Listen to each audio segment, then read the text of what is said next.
computer systems, either Unit 1, Unit 2 or Unit 25, depending on which course you're doing. So what are we going to cover?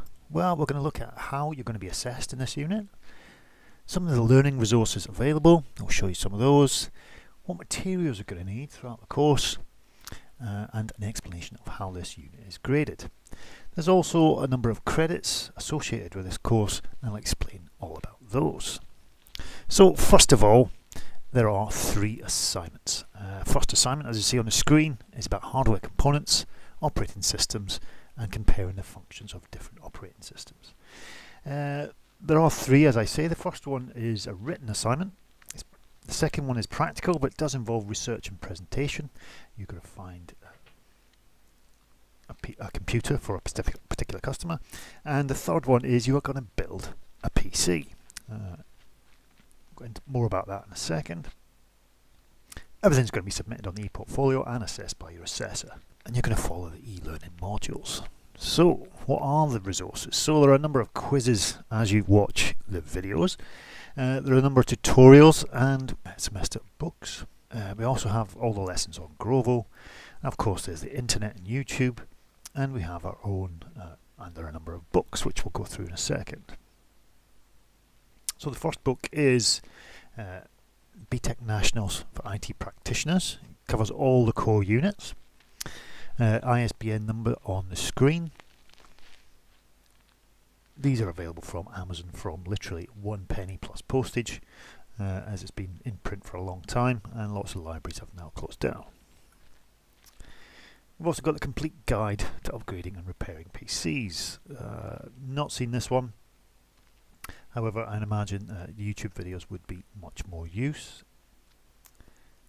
The BTEC Nationals for IT Practitioners, again available from a penny on Amazon plus postage, and similarly second-hand versions of this one. However, all this information can be found for free using our resources. So here in fact are some of the books on Amazon. As you can see, they're going for a penny plus delivery, all in really good condition. Let's have a look at other ones on the list. From a penny, from a penny, from a penny. So there are plenty of books there out in the public domain able to buy. Other resources you're going to use, Which magazine, which.co.uk has a look at the best buys on the market and advice guides on different things and a fully independent look at all the different PCs in there.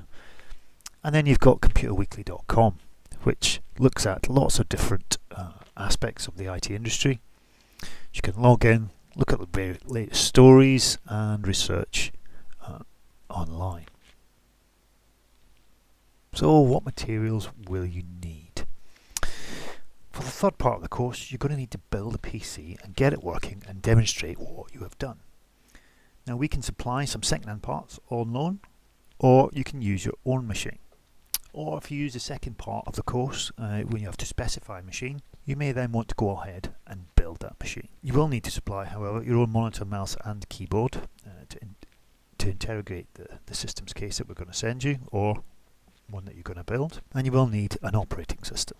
Now there are various ones free on the market at the moment, Linux, or you may have a copy of Windows you'd like to install. You're also going to need a smartphone or a webcam to record yourself doing the installation and completing the build. So what grades are possible? Well, depending on which unit you're doing, if you're doing Unit 25 as part of an apprenticeship, then only pass is available.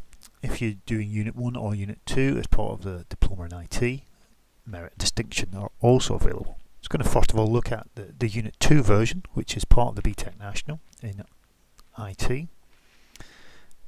Unit 25 is slightly different, but basically there are 3 learning outcomes: understand the components of a computer system, be able to recommend computer systems for a business purpose, and be able to set up and maintain computer systems. Lots of different things which will all be covered in detail.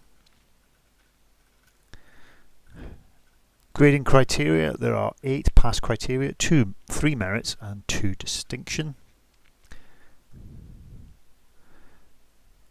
All this can be found online. If you want to go and see this, this is actually available from Pearson website. Essentially, that's your 3 assignments. It is also linked to Computer Systems at Level 2, Unit 9 Computer Networks at Level 3, Maintaining Computer Systems, and Level 4 Design a Small Office Home Network. So if you're doing this module as part of the Level 4, you won't have the assignments.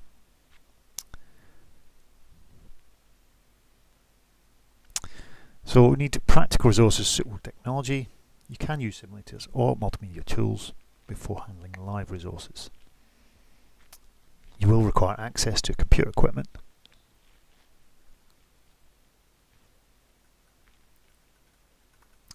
Indicative reading we've gone through, and the journals. And that's that. So last but not least, there is the unit credit. So this unit has 10 credits and can be counted towards a full qualification. Aimed at 60 guided learning hours, and we're going to spread it over 3 months as a distance learning. So one aspect or one part per month, which means one assignment per month or 5 hours a week.